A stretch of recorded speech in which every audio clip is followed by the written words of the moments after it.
Well, hello again, everyone. Welcome to another episode of Spilling Tea. I'm your host, Tiffany Daniels.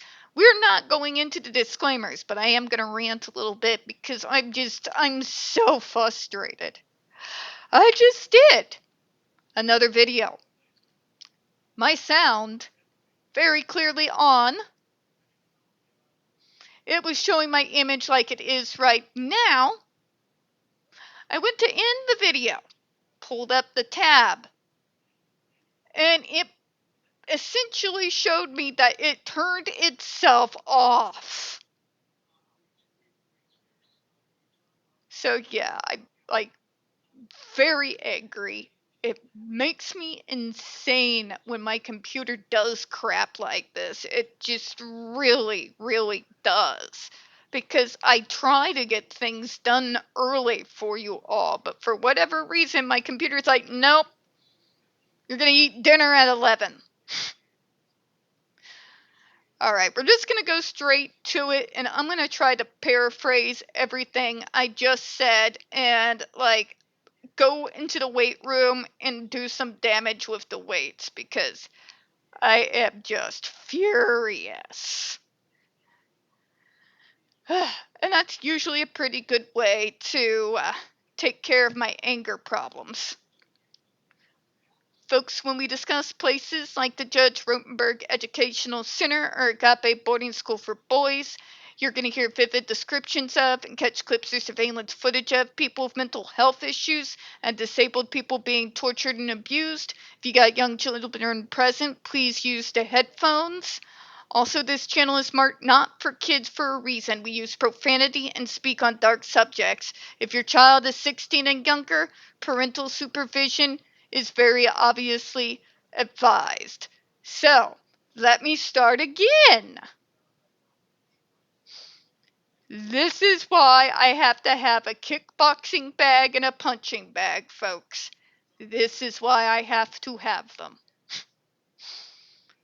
Alright, what I was bringing up was the fact how it goes over the behaviors, how when they put them on the shock device that the behaviors went down in frequency. They use that to say, look, there's progress. Us visiting violence upon these kids keeps them from engaging in those behaviors. See, here's the numbers. The data is very clear. Let me tell you a little something. No, not at all.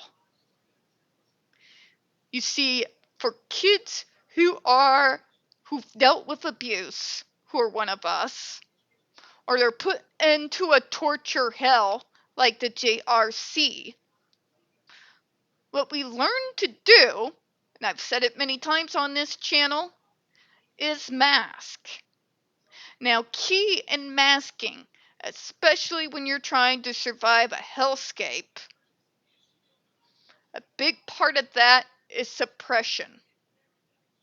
So we're talking suppression in regards to our own sadness, our own pain,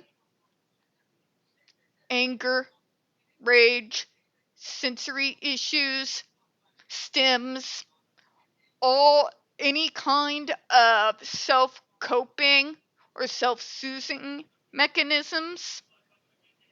We essentially take all of that, we shove it in the back of our head and treat it like a vault. And then every time we get the urge, we suppress it, put it behind the vault. But if that brings the behavior down, that's progress, right? No. If you ever dealt with people who have other mental health issues or PTSD, what do we all know from psychology and psychiatry, folks? One of the worst things you can do to yourself psychologically is suppressing things. even when that suppression is being done for means of survival. What happens is you can only suppress things for so long. Eventually, the dam's going to break. What happens when the dam breaks is usually one of two things with no in between. It is usually either full systematic shutdown, like what happened when I was 16 years old, where even skills that I had been doing from an early age, I suddenly could no longer do. Because the suppression of that long and then opening the floodgates was so overwhelming, it's pretty much like I short-circuited. And it took a good few years of therapy and proper medication to recover from one autistic shutdown and burnout. The other reaction, when you suppress things, in particular, especially emotions, anger, sadness, pain, and all of a sudden the dam breaks, is that all those very scary behaviors are flooding out of you at once. All that pent up anger, rage, suffering, pain, the self-loathing, all of that comes out at once and becomes a horrific clusterfuck. Which happened when my dad died. That is when our self-destructive activities are the absolute most dangerous to ourselves and the people around us. You can suppress an emotion, but by suppressing it, you don't make it go away. It's still there.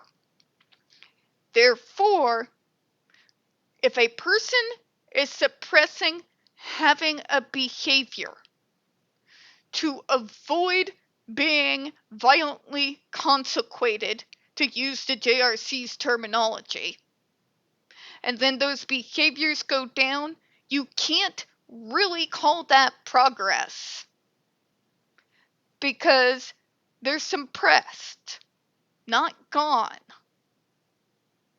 Okay? Real progress is bringing those behaviors to a baseline, because they'll never entirely go completely away. In regards to a treatment program, by what I say every single video. And again, is one of the multi-million reasons why that full functional behavioral assessment is absolutely so vital. And that would be working on the triggers that cause or influence that behavior. Now, it's not going to stop the behavior as immediately as a stunning device that has more power 3 times than a police taser, but it's the most long-lasting results.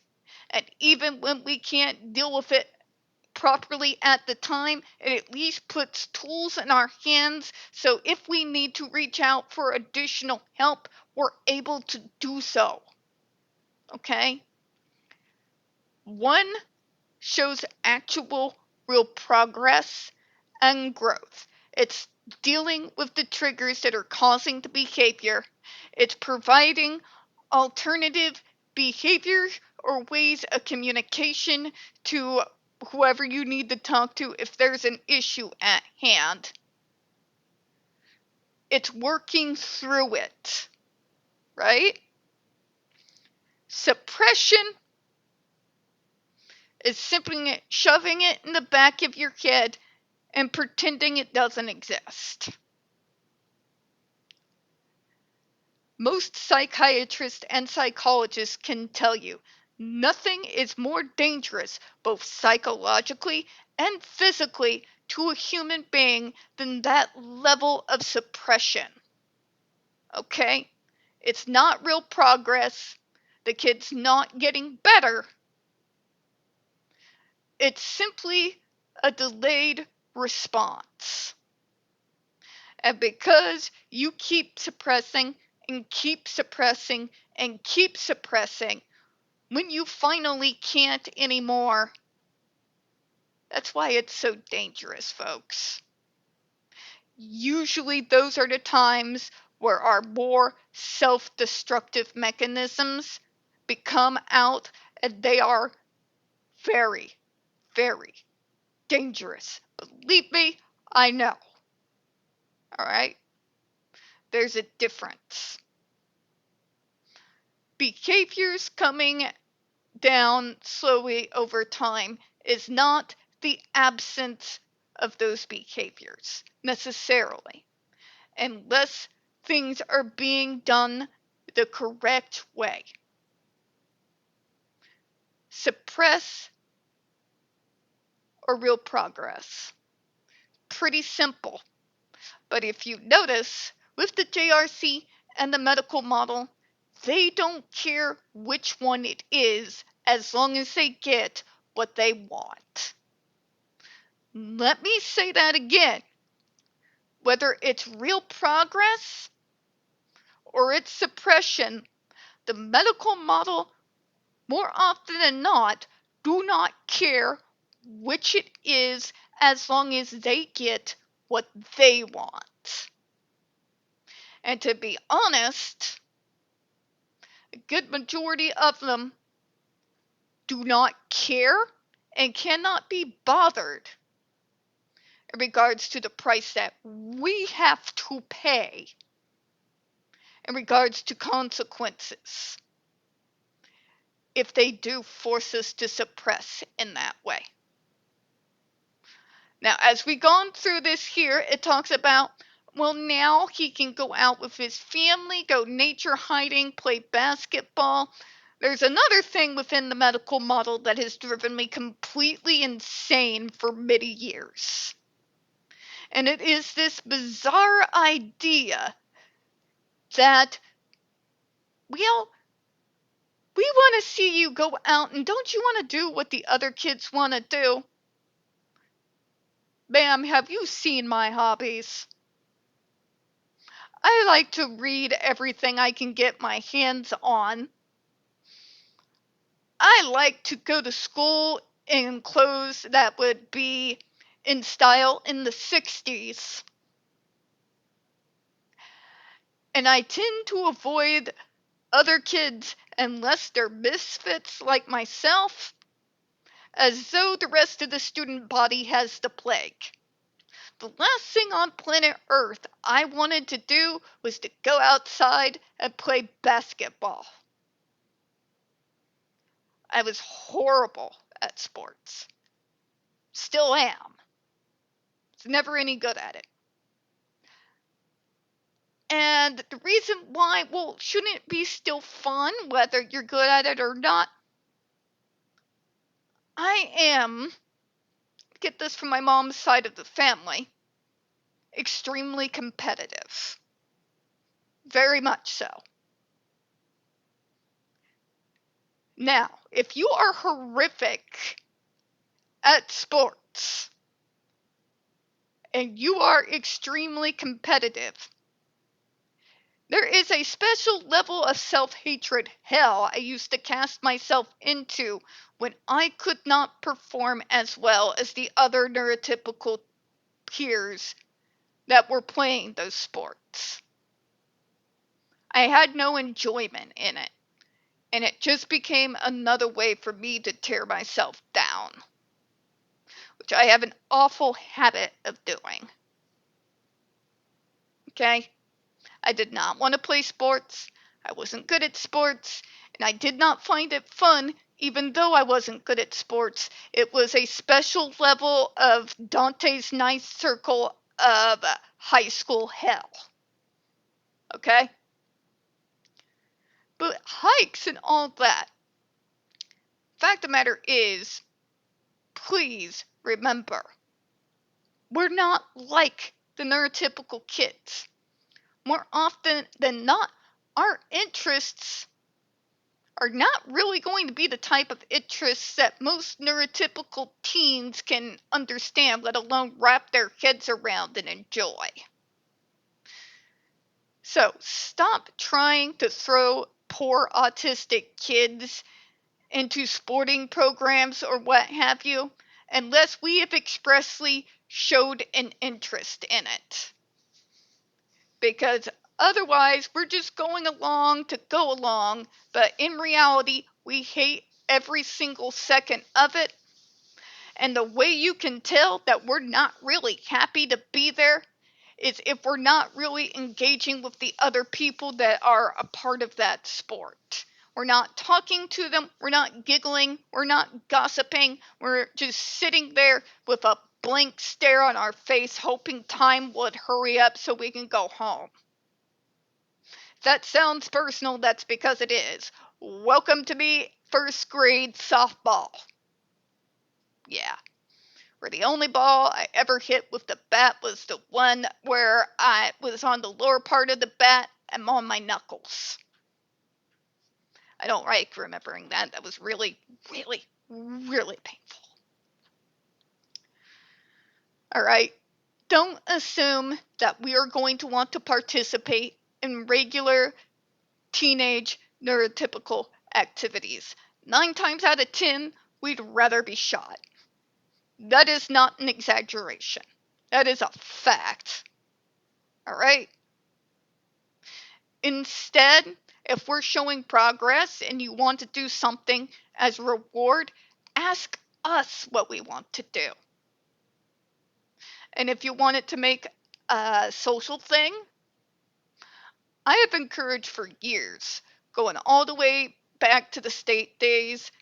And yes, I'm going to say it. If you have something to say about Dungeons and Dragons, you can kiss my nerd flag waving ass. But stuff like that. See, that would be something I'd be willing to engage in.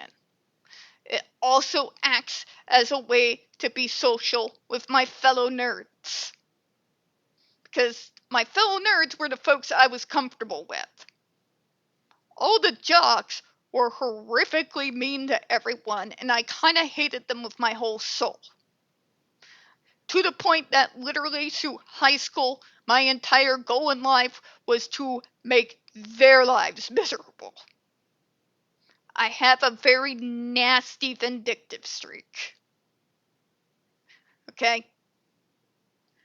That is a far better way to handle it than trying to force us into a social interaction by means of something like a school sport. Because, yeah, I'll be honest, no, I hated it and I couldn't get out of there fast enough. Alright? That sort of thing really does need to end. Ask us what we enjoy and what we would like as a reward.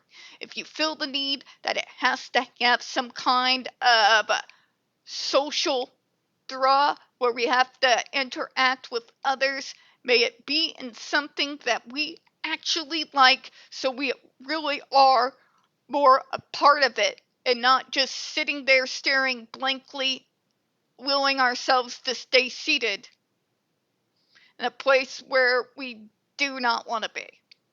Okay? Sorry, but it drives me nuts. We're not neurotypical. We are never going to be neurotypical. But if you work with us, we can learn how to not hate ourselves, to celebrate the uniqueness and the wonderful traits that we have that they don't, and be able to make friends with our own, because those are the friends that are there that are the true ride and die. Alright? Okay, cool. Last part of this particular paragraph here. The whole visits home thing. Okay. Let's get to that for a second. Speaking of,